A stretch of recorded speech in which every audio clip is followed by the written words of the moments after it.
Hello and welcome to another episode of Leaders of Transformation. We've got a great guest here. We're going to have some fun. We're going to talk about storytelling. I actually want to do a shout out before we even go any further, so I don't forget. I want to do a shout out to Evan Money. He's a good friend of mine, and he's been on this show a couple of times. Episode number 148, and also way back in the beginning in episode 8. He's been on this show and sharing some of his passion. Well, Evan was the one that actually introduced me to Phillip Andrew, our guest today. So I so appreciate how people connect me to other amazing people, and it just goes from there. And so I'm so grateful. Amazing leaders of transformation from around the world doing amazing things. And Phillip Andrew is no different. Phillip is an Emmy-nominated TV producer. He's a world-traveled DJ and MC, a media and life coach, an author, and a speaker. And but in his own words, none of that really matters. What matters is he's dedicated to helping people through the power of storytelling.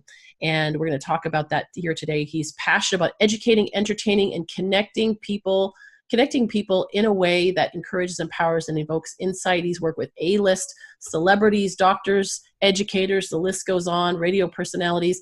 He also educates and encourages high school and college students from across the United States. And so really, really cool. I'm excited to have him here. Phillip, welcome to Leaders of Transformation. Thank you so much for having me. I love that you gave a shout out to Evan. I had coffee with him earlier this week, a few days ago, and he's such a great guy, and he really is such a connector.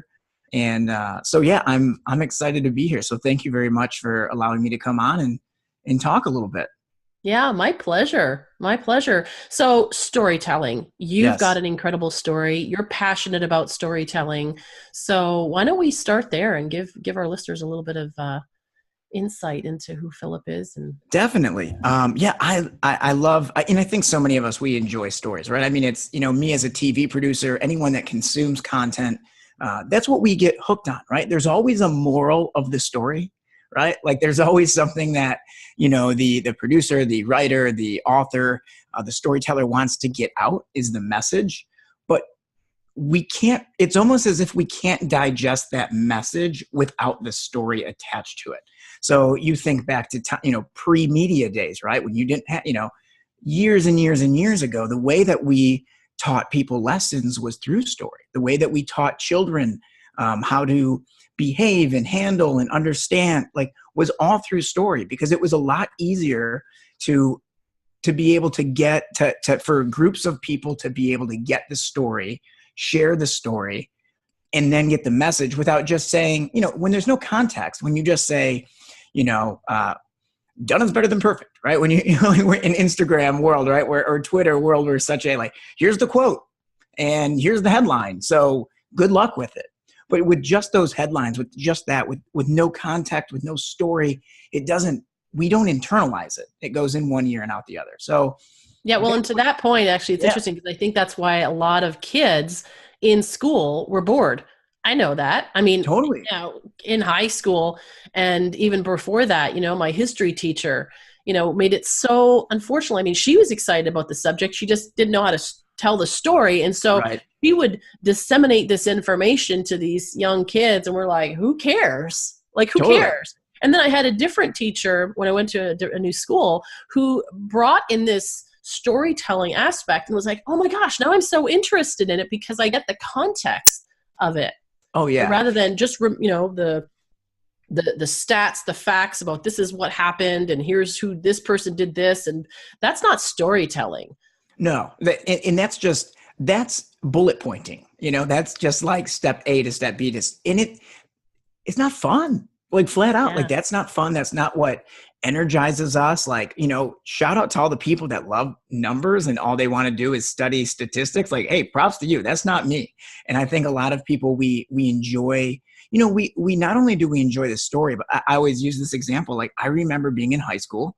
And when I was in high school, the big movie as I was getting ready to go to high school, the big movie was American Pie. That was the really big.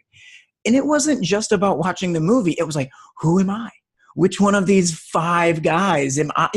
We identify with someone in the story that we can feel attached to so we can, and that doesn't happen when you're just saying, when you're just getting to the moral of the point, we all need to be able to get attached dive in, really connect with the character, and then enjoy the story. And I think, I don't know if you can hear that. We've got sirens and things going off. That's Los Angeles for you. I live there, so I'm used to right, that. you know. And, but it's one of those things where that's what I love about storytelling. And also, how is that important for all of us, right? Like, obviously for me, a TV producer, okay, yeah, we get it. Storytelling is important to you. But like for someone that's maybe, if you're a CEO, if you're in marketing, if you're in, some of these different other areas where people are like, well, how does that even affect me? No, we are a statistic based, I'm going to give a presentation and they want to know about the numbers. But when you can give a presentation, or when you can talk to someone that you work with, or when you could talk with a boss or a subordinate or anyone, and you can communicate in a way that somehow brings an emotional attachment in a new way of understanding what the point you're trying to get across is. It's those moments when someone goes, oh, okay. And it hits in a different way because they can relate to it. And that's what it is. Now they're putting themselves in a different scenario. It's changing their perspective. They're able to see the story from a different route. So not only understanding story, but also understanding the power in our own stories, right? You have a great topic that you always talk about, and it's transformation. In every movie, there's a character arc. The main character goes on a journey, on a transformation. If we call it the rule of 180, you take a character at the beginning of the movie, they're the complete opposite in the end.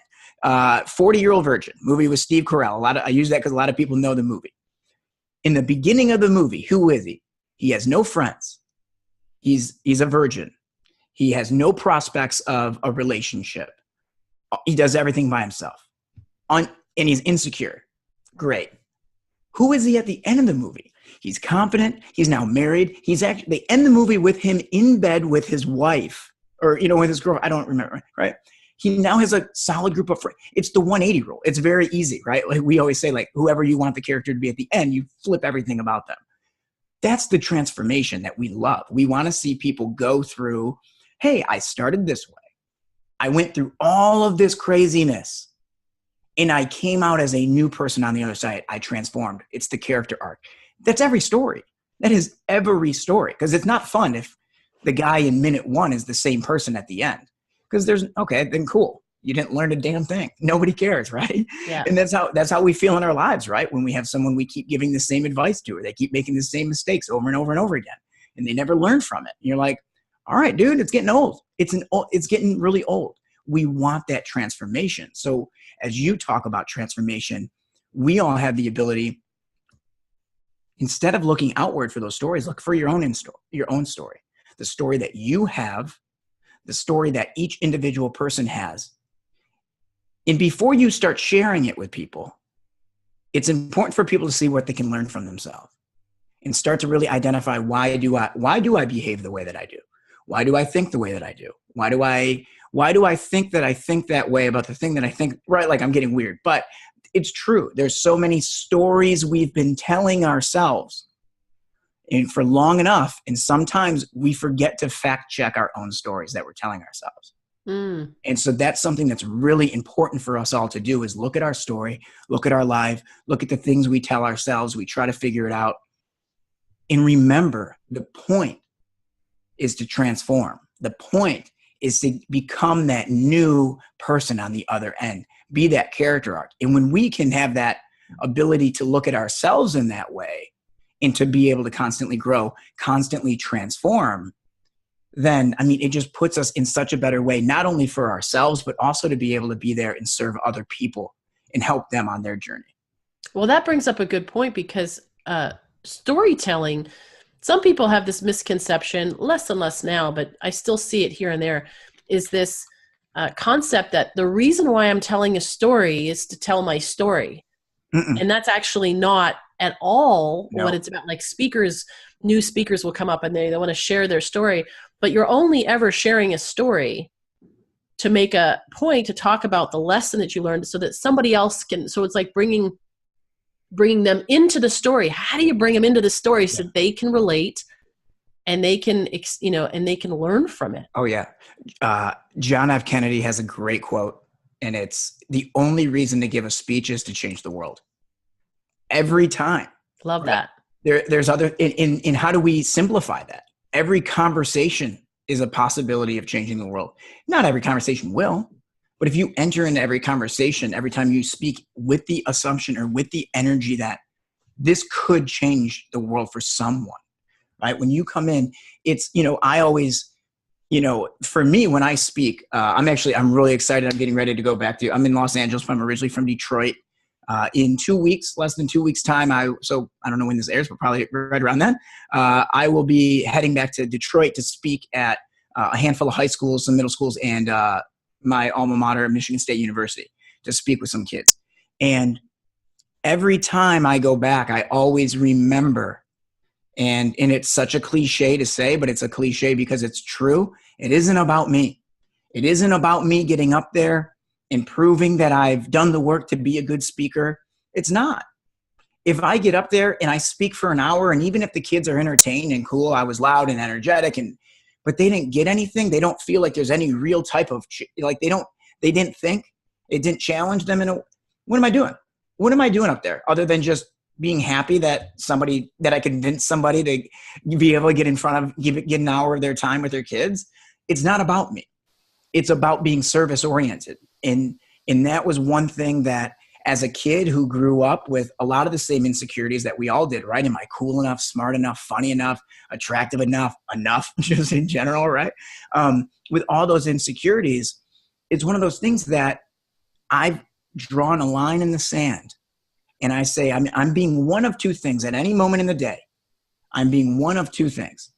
I'm either being service oriented or I'm being a people pleaser.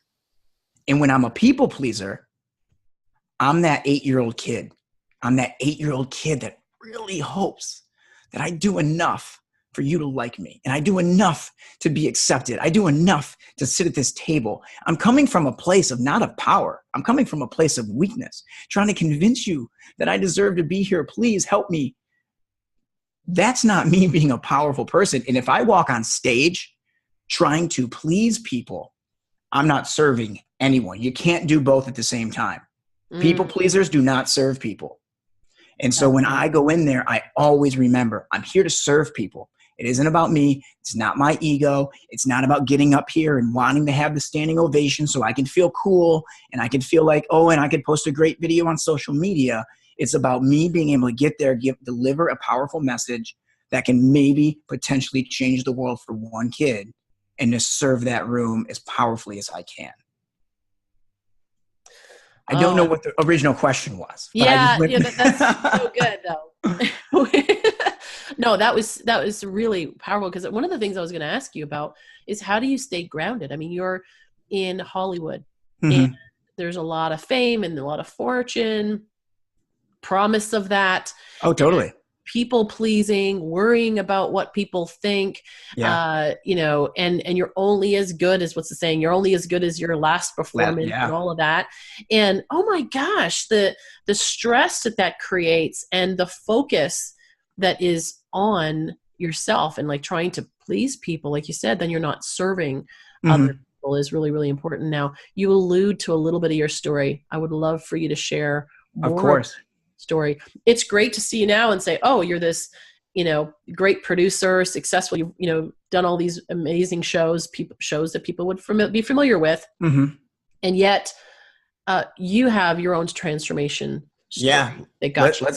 Let's talk about little Phillip from Carroll Street. So I always joke, I mentioned earlier, I'm, born and raised in Metro Detroit. I grew up about 10 minutes from downtown Detroit on the southwest side. And, for me, I grew up on Carroll Street, and I was the youngest kid on the block. And so all the kids I hung out with were all, 4, 5, 7 years older than I was. And hanging out with those kids, I always had that, I always was thinking that, like, am I good enough? Am I funny enough, smart enough, cool, all those things. And then as I kind of, not only did I have that, hanging out with the older kids and wanting to be accepted by my peers, I had a father that was a retired police chief. So my father was pretty well known in the community. My mother was involved in school board. So people knew the last name. And I started to develop this idea that, oh my God, everything I do is really important. Everything I do means something for the last name, for the family. So I'm trying to be I don't want to be goody two shoes with the kids on the block, but I have to show up in a certain way to be the cop's kid and to be the, the school board, member's kid. And we're talking 8, 9 years old at young, feeling that type of like, oh, who am I? Right. And so I developed that mask, right? As so many of us do. If you have millennials listening, it's called a filter, guys, the new filter, masks, filters, whatever you want to call them. But so I developed that mask. And so, for me, that continued on. And then as I was hanging out with these guys, these older guys, when they start drinking at 16, 17, 18, I'm doing it at 11. So the first time I started drinking was 11 years old. And it was totally in that place of wanting to fit in, wanting to be cool with the cool kids, wanting to be a little bit rebellious. Also, it was the first time I had this kind of feeling. I didn't know it was anxiety. You're just a kid, you're whatever. And it disappeared when I drank. And it was like, oh, I don't care what my last name is. I don't care who my mom and dad are. I don't care about anything. I actually don't even care what you think about me. I'm ready to get wild. And it was a release. And, pretty standard with a lot of people that start drinking that age. We end up having issues with it because it becomes the way that we think we're supposed to cope with this next. Normally, as kids, we would talk with our friends, or we would talk with someone about it, and we would share what's going on, and we would learn how to rely on other people and rely on community. I learned how to rely on alcohol. So I'm starting to drink, and it's not like every weekend. Obviously, I'm 11. People would have noticed if it had been that bad, but it's every now and again I'm drinking. And drinking through high school, I get to high school, and I'm playing sports. I'm still, and I'm still showing up. I'm, captain on sports teams.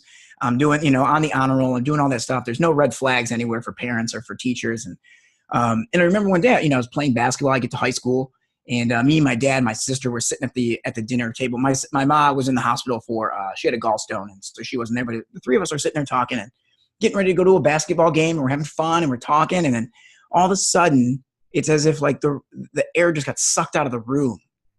And my dad, just his face changes. I mean, in an instant, we were going from laughing to just, he changes. And he walks over and he turns the television off.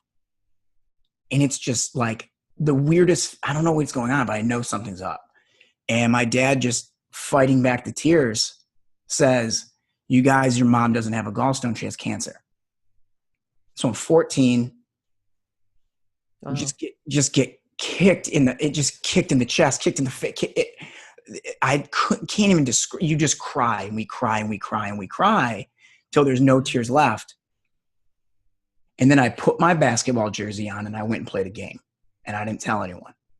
And that was how I dealt with it, because I don't need people. I don't need you. I've got what I need, and it's alcohol. So I start turning to that. My mother, she had a year-long battle with cancer. A week before my 16th birthday, my mother passed away. And, so I sat with her as she was, doing, taking the last breath, and we had that moment. And, they talk about one of the worst things that can happen for kids is for them to feel outside, like an outsider, to feel like you don't belong, to feel like something's different about you. I felt like the kid with the dead mom. No one knew who you don't really get it. Like, I appreciate you saying nice things, but you don't really get it. And because I felt so alone. And so the only thing I really knew how to do was like still show up, act like nothing, not a big deal. Whatever, people die, it sucks. Yeah, hey, get it. Whose house we going to this weekend? So I didn't know, I just really didn't know like how to handle these things, I didn't know the coping skills. And so the only way that I really knew was through drinking. And like I was getting into it, like long story short, like it led to me getting arrested at 18. 18, I put my car into a wall on a freeway drinking and driving. 19 got arrested, 20 got arrested. Ended up getting, going through just a lot of things, getting thrown out of the house, getting into fights, getting hospitalized, a lot of things, and putting my family through a lot of chaos. And where the change was for me was and here's the crazy thing. So I'm still like, I'm on the dean's list. Like I graduated college in 3.5 years. I'm overperforming because I'm trying so desperately hard to ignore the fact that there's a massive issue going on. So I'm allowing every little success in my world to distract from the fact that I have this alcohol issue. And it's not even, it's an alcohol issue. It's so much deeper than that. I'm sad. I'm broken. I don't understand what's going on. I'm so frustrated with life. I'm so angry. And alcohol was just a symptom. It was just, how I dealt with it. For other people, it's eating. For other people, it's sex. For other people, it is, it can be video games can be an escape. Anything taken to an extreme can just be the escape, right? But for me, it was alcohol. And luckily, because I was doing so many things that were so obvious that I was making massive mistakes and there was massive, I needed a lot of help. And so, I'm getting ready to move to California. 11 days before I move, I get pulled over in the city where my dad is a retired police chief from the newest police officer on the force, who, had it probably been anyone else, and people don't like to hear this, but let's be real. Had it been another cop that watched me grow up since I was a little kid, I would have got taken home. And it was a cop who didn't know me, didn't know the last name. I got arrested. I got booked. I got charged. I went through everything. And it saved my life, because at 22 years old, going to LA with all of this baggage, with all of this pain, I would have got destroyed out here. Oh, totally. Would have been destroyed. And getting that year of I got that year of sobriety under my belt. I got plugged into AA. I found community in a way that I should have been seeking it out when I was younger, but I found it later on in life. And I think, and here was the great thing for me, was when I got to AA, it was the first time I experienced acceptance from other people that were not family in a way that did not need to be earned. So I'd always been used to, you're seeing my mask that I'm giving you. I need to do enough to earn that you like me, that you feel this way. I need to earn everything from you. When I got to AA, it was the first time that I got a community of people that just loved me and cared about me. And I didn't have to do a damn thing, because it said more about the way they felt about themselves. And it said more about the way that they were choosing to live life, that they were going to love people regardless of the way that person was. And when you can learn to love people regardless of what they're doing and what their political affiliation is, and if, I don't know why that popped in my head, but it's anything. Because it's relevant right now. It's very relevant, right? When you can stop and you can actually learn to love and appreciate, and hey, I don't need to agree with everything you do. I don't need to enjoy everything you do. I don't need to support everything you do, but I love myself so much that I'm choosing to love you too. Wow. And in experiencing that at 22, and I grew up in a very loving family. My parents are great. My sister is my biggest cheerleader. I love them to death, but there's still that feeling of getting it from strangers, from getting it from people that you don't feel are obligated to give it to you. It was just, it was just life-changing, because it showed me there was a different way to live life. And that put me on the journey. And, that DUI is the last day I drank. So I've been sober for over 10 years now. I stay very plugged into the community. Obviously I speak at high schools and colleges, and I go into the LA County jail system here in Los Angeles to speak with inmates. And I feel so lucky. I really do. I feel so lucky that my problems were with alcohol, because I don't know what my life would look like if I didn't have sobriety. And like I said, it's not just about understanding I don't drink, the accomplishment is not, it's not about not drinking for 10 years for me. The accomplishment is about being able to be proud of the man that I'm becoming and the man that I've become and the transformation that I've had. And I can be proud in that. And that is, and I will say, as much as I say that, I can be proud in that, it was not me. It was the love of thousands of strangers that either met me once or I've known, that were willing to love a kid that was angry at the world, that was really pissed off, that was really sad. And that is the power of community. And so I'd encourage anyone that's listening, if you're still here, thank you so much. But, if you're feeling alone, if you feel like you don't have anywhere to turn, promise me there are resources you have that people want to love and care about you and listen to you and take care of you. You've got two right here, two people on this podcast right now that we would gladly take a call and email with you. So please don't suffer in silence, no matter what you're going through. There are people that want to love you. Yeah.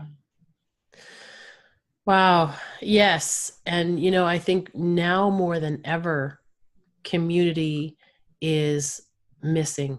Oh, yeah. We've got social media, and Oh, people yeah. consider that's their community. And, you talk about masks and having the filter. Oh, my gosh. That's all that is. And, and then there's the other side where people are like, here's how horrible my life is. And they're kind of coming from a place of victim. Mhm. But so you get some of that too, there were people who are being raw and authentic.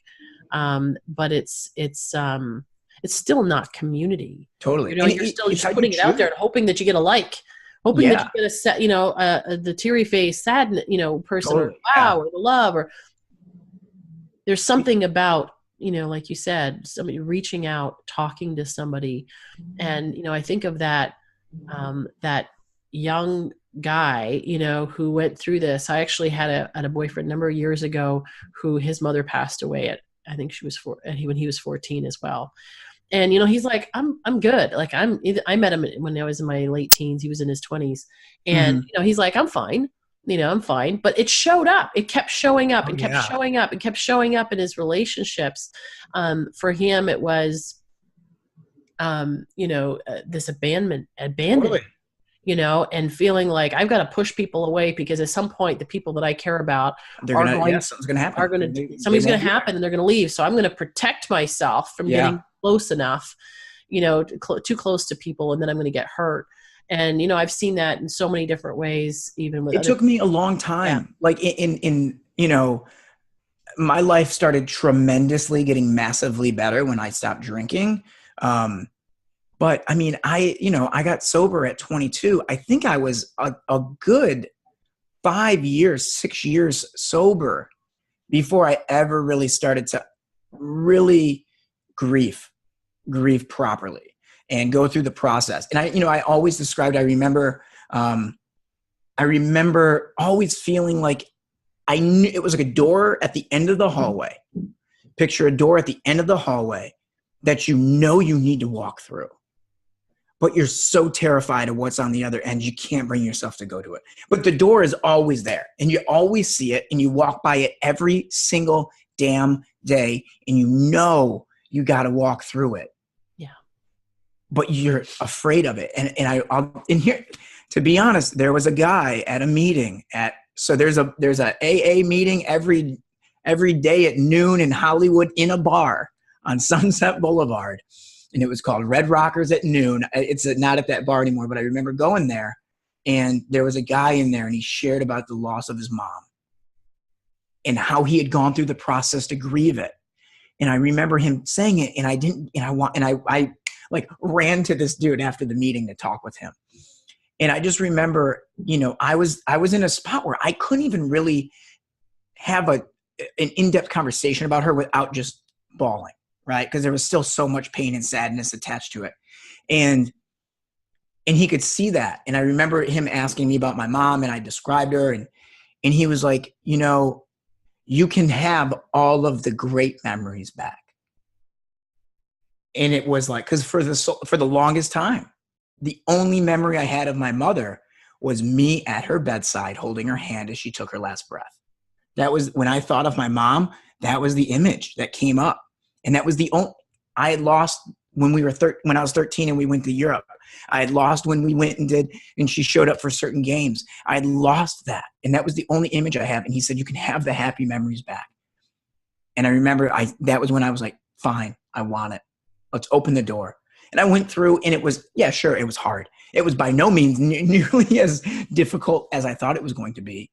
And it was one of the most freeing things of my life, to where now I can have a conversation and talk about my mother, and I can remember, sure, there's sadness involved, but there's also, I have all the memories, and I feel lucky that I was able to have her for this, 15 years that I did have her, and I still have the memories. And, it's amazing. Here's the thing, the circumstances change. She's still gone. Right. but my understanding of it is different. The way that I look at that situation is different. My mindset is different. And it took work to get there. It does take work. But when you do it, it's so freeing on the other side. And I'm so happy and blessed that I was able to go and open that door. Because it's monumental. And here's the thing, we're all dealing with so much, divorce, sexual assault is massive in our country from, people at a young age. It's like 1 in 4 girls, 1 in 6 boys were somehow sexually assaulted as a young kid. That's massive, right? That's a massive number. People that have dealt with some sort of sexual confusion in that area, right? Something that wasn't normal growing up. Divorce rates, bullying. You touched on social media. That's another big pillar I talk about the high school kids with, because they, it's the highlight reel. It's the comparisonitis, right? It's the looking at all these other lives. And, we've got 19-year-olds that think they're unsuccessful because they're not 6-figure makers. You're 19, dude. You were 19. It's cool, Yeah. And so it's just wild what having all of this stimulation and all of this success rubbed in your face, the beauty rubbed in your face. This is who you should be. This is what you could be. Oh, here's the like. Obviously we know, many people know about like the dopamine that's getting released as we're getting those likes, as we're even getting a text. Oh my God, someone's there. They listen. We'll send out, 47. Hey, what are you doing? Just to hope that we get a couple back. So we feel that. And that's us chasing community. Yeah. It's a different addiction. It's a different addiction. It's us chasing that community. And it's like if you're lacking in that world, if you're, speaking to the listeners, obviously, if you're lacking in that world, be intentional about showing, I love it when they say, like, don't try to be understood, try to understand, right? Don't worry about going out and getting all these. You've got to go out and do this. Be someone special for someone else. Go out and serve somebody else. Show up in a powerful way for someone else. That will come back. Start putting yourself out there. Be willing to, that's what it is. It's start building that community, because there's so much power in that. We're not meant to do this thing alone at all. No. So I could talk about that forever. So I'll stop, because you can tell I can ramble, and I haven't even drank all this coffee yet, but I'm getting to it. Well, I love what you're sharing, and we're talking about grief. Oh my goodness, that's a whole other topic. Totally. That we spend hours on, and you mentioned about the door. I think about all the other doors that people try to go through, and I've done that. In fact, my mother just passed away recently. Sorry to hear that. And my dad passed away. Thank you. My dad passed away 2 years ago, and I'm actually in the process of writing a book. Slowly writing a book, gradually, about the peaks and valleys in my own life. Yeah. And what I learned from that, and the compounding loss, the impact of compounding loss, and how do you get past that? Because I've experienced that in my own life. And it's so interesting, because when I had a couple of significant things that happened just recently, and I had people on social media and some friends that said, you know what, power through it, right? Just keep going. You got this. Great. You're Thanks. strong. Awesome. And I'm like, there is a point when that is necessary. Totally. To keep moving forward and not give up and stop. And then there's a point where you need to grieve. Yeah. And I realized the difference, knowing, because I've done it before. Like the first few times when things happened, I was like, and I got this, right? Deal with it a little bit, but like put the mask on and move on, and hey, that's all behind me, until it comes up the next time, or the next time it happens, it's like, why is this happening to me? And now, like you said, it's compounded, right? Because it never really, because you didn't deal with it the first time. Yeah, just because you put it on the, it's like, just because when you move and then you realize, wait, what's all this stuff underneath the bed and under the rug that I've been, and it's, what you're talking about is the difference between an emotional argument and an intellectual argument, right? It's like when you go through a breakup. Hey, well, there's plenty of fish in the sea. True. Yeah, thanks. I appreciate it. Yes. Statistically, of course, there's all these millions of billions of people in the world. I get there's other fish in the sea. Thank you for the intellectual argument. But you know what you just did? You gave me an intellectual argument when what I really needed was an emotional support. And so what you just did was you just you built a wall between us, because now I feel even less understood by you. And you don't get, and we feel more isolated. And you know, the crazy thing is, so they say the average person goes through loss an average of every 7 years, right? So as you're going through your life, right, as you're a kid, it could be your grandparents, like the normal evolution, right? Your grandparents, a pet, then you get older, a parent, a breakup, right? Breakups need grieving too. That's the death of a law, or that's the death of a relationship. That is death of love. That is death of a connection with people. Yeah. So these are all like every 7 years. So you take the average person that's 35 years old, right? And they've never really understood. Like I didn't get grief counseling when I was a young kid. I didn't learn how to grieve properly. My parents didn't. My grandparents didn't. We don't learn most of the things that we have been taught about grief are flat out wrong, are just so wrong. So you get people that get deeper in life. They've got 5, 6, 7 losses. They've never properly grieved. They don't know how, yet they're giving this type of advice to other people. There's a fantastic book, and I recommend it highly to anyone out there that's listening. It is called the Grief Recovery Handbook. And it's done by the Grief Recovery Institute here in Los Angeles. It's a great book. I love it. I always recommend it to people that are going through loss or anything like that. But in there, they give such a crazy example. And there's a story of a little boy. He's 5 years old, loves his dog so much. He's 5. He does, it's this raw of a love because he doesn't really understand it and comprehend it. And the dog dies, and the kid's crying, bawling. He's 5, 6 years old. He just lost like his best friend. And his dad sees this, and his dad, it's killing the dad to be able to see his son in so much pain at such a young age, hurting. And all he wants to do is fix it, right? How typical is that, right? Trying to always fix problems. And so all he wants to do, so he says, hey, buddy, hey, look, buddy, don't worry. We'll get you another dog, And so what he just did, and I think any of us can understand that, right? You want to take away that pain. You want to kind of support the kid. Right? But what you just did to a 5-year-old, 6-year-old, whatever, however that young kid is, the first thing you said was, don't worry. So the first thing that you said is, hey, the way you're feeling right now, you shouldn't be. I mean, remember, this is a 5, 6-year-old's dad, probably one of the most influential people to him, so important. And he's being told, these feelings I am feeling, my dad is telling me not to feel those. Wow. So I don't understand that, but I'm going to listen. And it's good intentions, but right. Oh, so there must be something wrong with this feeling. So I shouldn't be feeling there's something wrong with me. Flat out. Then add on the fact of we'll replace a loss, which you just can't replace a loss. When you feel you just can't do it.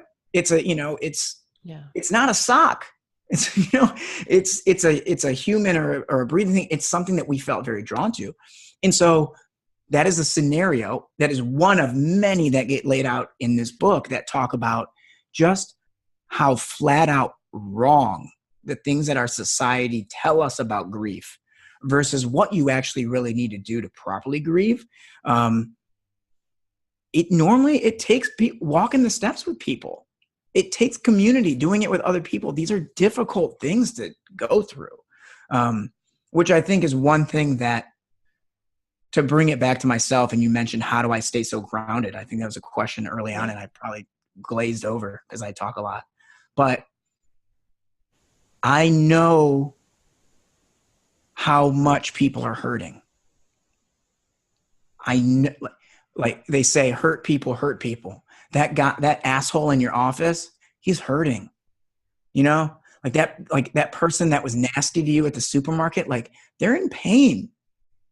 Because when you're free of your hangups, when you're free of of the guilt, the shame, the fear that you feel from the stuff that you don't act that way. You don't. Like you have a certain lightness, a piece of you, a joy that you live life with, where you never want to add to the brokenness of another human. But so I just know, and I see it in LA, I see it when I travel.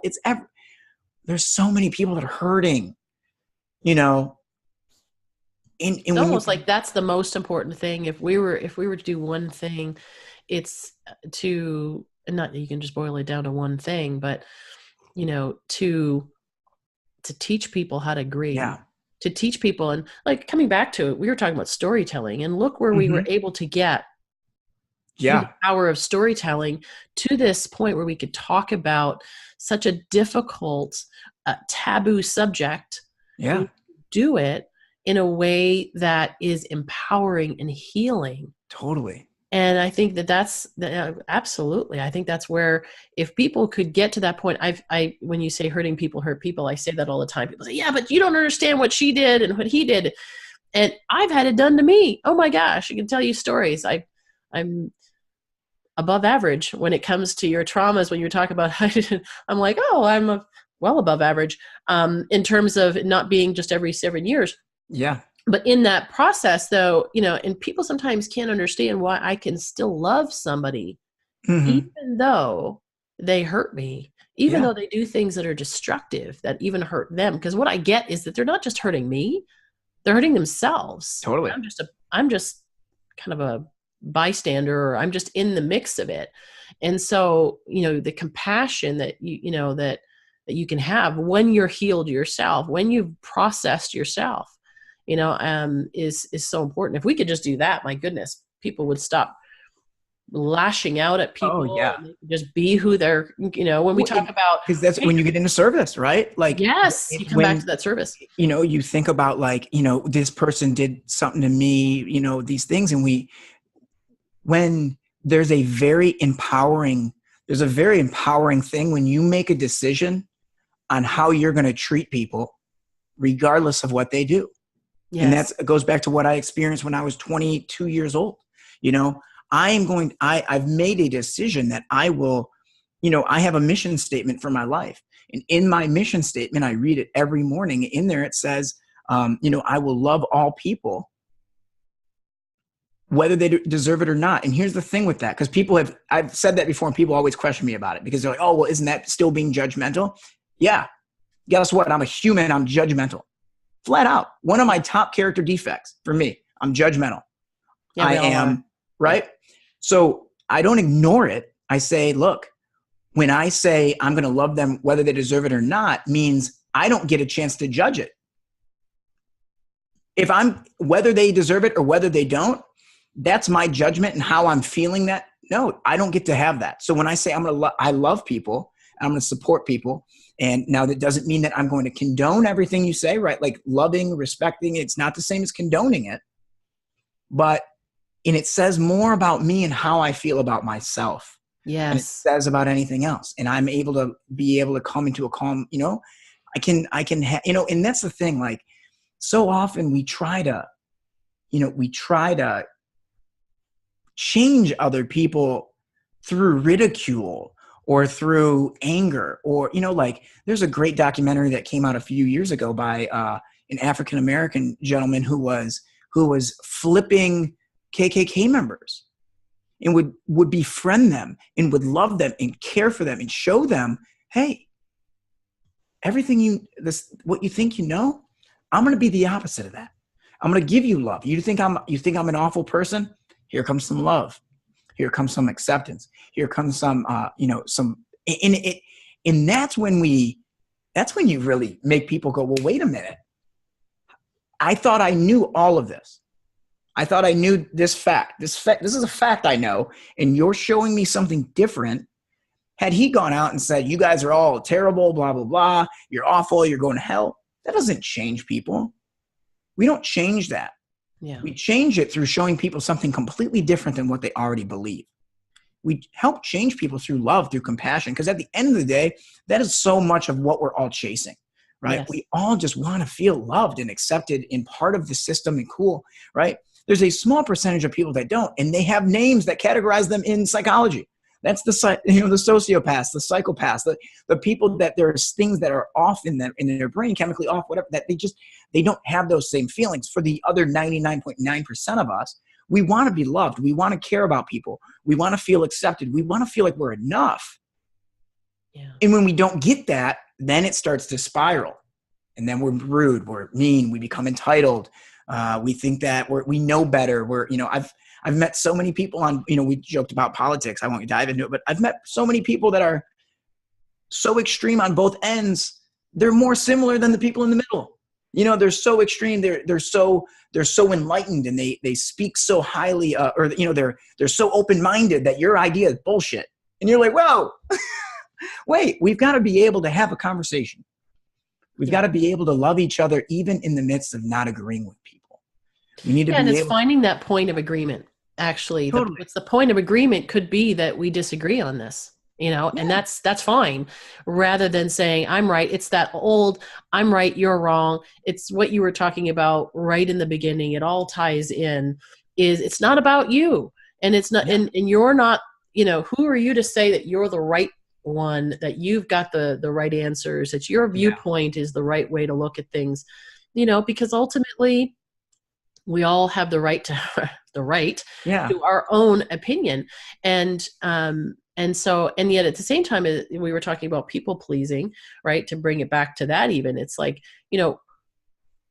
just try, like, believe in yourself and know what and allow other people to have their own experience. Mm-hmm. And if it's going through grief, if it's going through whatever it is that they're going through, or the avoidance of it, and you see it and you're like, you know what, this would be so good for you. There's a way to do that. I'm sure when you go and speak to the college students and the high school students, some of them probably come up to you and they're like, yeah, I'm cool, I got this. And you're in your mind, you're probably thinking, oh my gosh, I've got something that would totally, help you. But they have to be ready for it. And that's where the compassion that you bring to it, and the story, and sharing your own message, opens that up for them to actually be in community and relationship with you, that they might actually even consider listening to what you have to say. It was a massive growth for me when I learned a very simple concept that is just all about, like, silencing the advice monster. And we all can benefit from that. Silence that part of yourself that wants to, oh, you need to do this. How about this? Oh, well, I did this. And here's the thing. I get it. I did it a couple of times. I talked about the Grief Recovery Handbook. We offer advice at times, but this is a little bit of a different context. It's a conversation. But there are times when we want to give that. That's not what people want, right? Like, the last thing you want is just, all right, throw me a bunch of your suggestions, because then it also, how much do I respect your opinion, And it's the intellectual, it's not the emotional again. So what I always say is, like, for me, I always remember to, like, silence the advice monster. And, you had mentioned it, kind of in the bio, like, I believe very strongly in, especially as a coach, it is not my job to provide a ton of insight. It's my job to provoke it. So it is my job to get extremely curious about somebody's situation and try to learn and ask the right questions that gives people the ability to find it in themselves, to find the answers that they need. Because if I'm telling people how to live, if I'm trying to tell you what you need to do and that you don't care, I'm just some guy in an apartment with hair, right? Like, no one cares, right? But when it comes from ourselves, when I can help work with my clients to really provoke things out of them, it's just more real. And so I always try to remember to silence the advice monster and really just try to ask questions without an agenda. And that's where, right, that's where we have to, because it's really easy to be like, oh, I'll just ask questions and then try to stump people. It's like, wait, that's not the point. Like, ask questions. And when you ask questions, have the goal to learn. Be genuinely curious and want to learn. Even if it's not the answer you were looking for, don't be looking for the answer with other people. It's the best way we can support people is just ask them questions that will provoke things for them and give them the platform to be heard. Yeah. Yeah. Oh my gosh. So much. I mean, we've been talking about storytelling and community and grief and healing, and the other side of that community is how you can support somebody else and be part of their community and invite them in. Phillip, this has been awesome. I know we could talk for hours. We could. I know we got to, we probably need to get wrapping it up. Wrap it up, but thank you very much. I really, and thank you, Evan, if you hung out and you're listening, and we appreciate you for connecting us. And, what I'll say is, for anyone that's still listening, if you're still here, and thank you so much for hanging out with us for an hour. And I hope that it means that you didn't just forget to turn it off and that you're actually like listening with us. But yeah, if you have any questions, please reach out to both of us. I think we're both very open to wanting to connect with people. And, if there's anything that I said that you didn't understand or you disagree with, or I'd love to hear from you guys. So, I mean, you can always reach me at phillipandrewla@gmail.com, or you can find me on all the social media stuff at phillipandrewla. And thank you so much for letting me come on and talk and tell a little bit of my story. And I really appreciate it. Thank you. Yeah, it was such a pleasure. Oh my gosh. As I said, there's just been so many nuggets in here. I'm going to go back and listen to it myself and pull things out. And I just can't wait when I come back to Southern California. Right now I'm in Northern California. When I come back to Southern California, love to. Are you flying or driving? Driving. You got to drive through LA. Oh, of course. Of course. So hit me up. Absolutely. I'd love to connect with you. That would be so much fun. Yeah, it'd be fantastic. Yeah. So your website also is phillipandrew.co. .co. I always joke that the M is very expensive. Yeah, that is true. They want a lot of money for those M's at the end of it. So yeah, phillipandrew.co. I have you speak at schools, right? So high schools, middle schools, colleges. You're a media coach, life coach. Yeah, I know. It's funny because there's so many. For the longest time, I was always, a lot of us have a lot of things we're interested in. Yeah. And we get nervous that we're going to come off. I'm going to come off as some kid that doesn't know what he wants to do. I'm doing all these things. The truth is, for me, so many of them have been, one has led into the next, I was a TV producer that led me into media coaching because of my sobriety. The media coaching then tag teamed with that. It really started to become like personal development coaching, working with people to find the obstacles in their life to help them there. And then the speaking kind of came out of that as well, of being, I've been a DJ since I was 17. So sometimes you can pick up on a little bit of the, all right, everybody, how you doing out there today? Big round of applause for Mr. and Mrs. Right? So you get a little bit of the DJ, and that's why, the speaking came.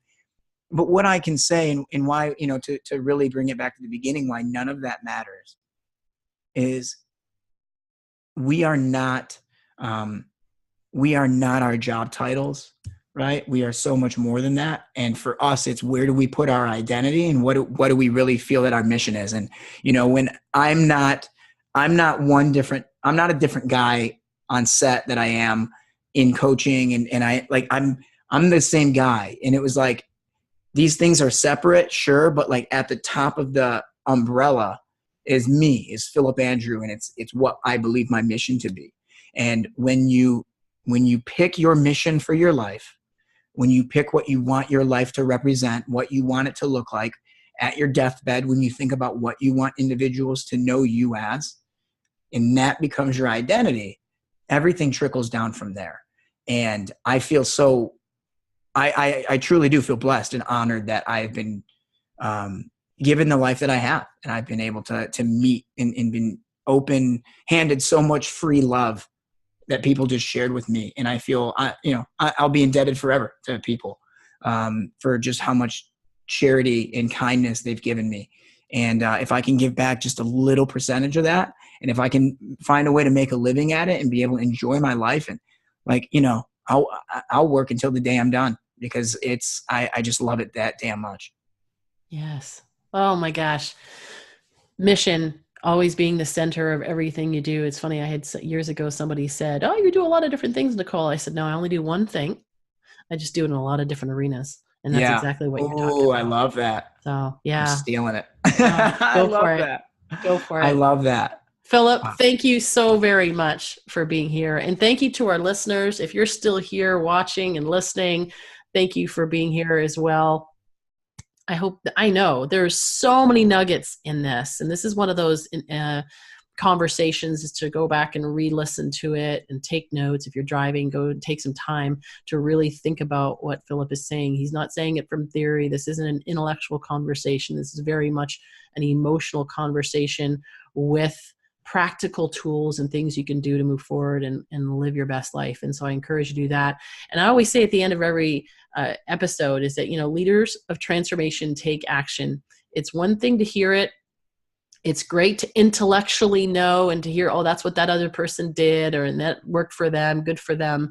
But it's when we take action and we apply it in our own lives that the transformation really happens. So I encourage you to do that. I'm not even going to attempt to recap all the things we talked about. There's so much, but pick something that still that stands out for you, that you can apply in your life today, not next week, not next month. Maybe it's picking up the phone. Maybe it's typing an email to Phillip or to me if you're struggling and you need some support. Finding that community. It's doing it today before your intellectual mind convinces you and rationalizes why you don't need to do that, and you can just continue to live life the way you've always lived. That door at the end of the hallway is there for you. Stop avoiding it and going into all these other doorways. Go into that one, because that's where the transformation is truly going to happen. So I encourage you to that. We'll make sure that the links that Phillip has shared will be on the show notes at leadersoftransformation.com. If you didn't get a chance to write all that down, and you can actually use the search field and just type in Phillip, and his episode will come up. So it's nice and easy, and we'll make sure that's all available to you. And we thank you for being here. We look forward to seeing you on the next episode of Leaders of Transformation real soon.